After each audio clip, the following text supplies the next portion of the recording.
Autism spectrum disorder is a common disability that you may not know a lot about, however, probably will cross paths with somebody on the spectrum.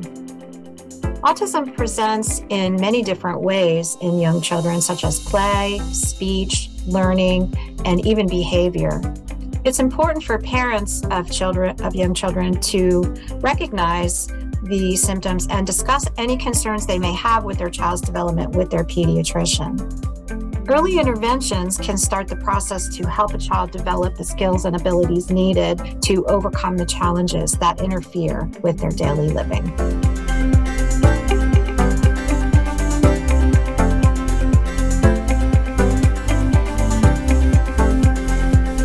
People on the spectrum have different forms of communication.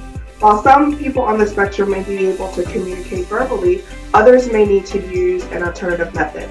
Some of those methods include a picture exchange system, which is visuals, or they may use an alternative communication device, which is an iPhone or a tablet.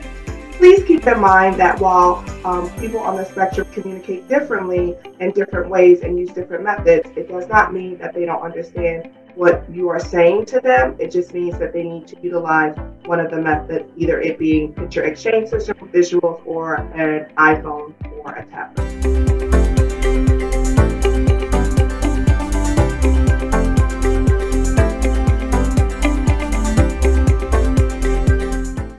In the early years, there was an emphasis on finding a cure for autism. What we know now is that autism is a developmental disability, and so that means it's part of who a person is. It follows them through their entire life. That's why autism inclusion is so important, and creating a space for people to be who they are in the world without judgment, with the appropriate supports. That's what we're all about.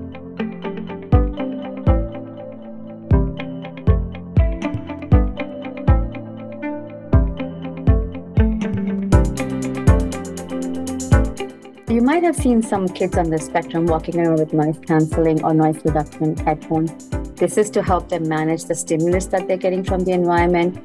Kids on the spectrum could be sensitive to sounds, light, textures, temperatures.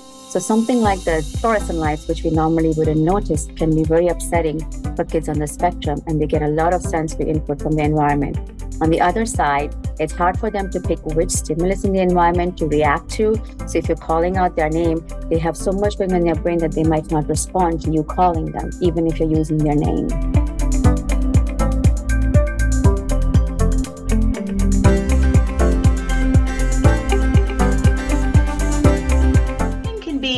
Come in many forms. It can be using your fingers to flick or flap. You can use lots of bendy things, maybe some squishy things, or even some spinny things. But stimming produces a lot of stress relieving and a lot of joy.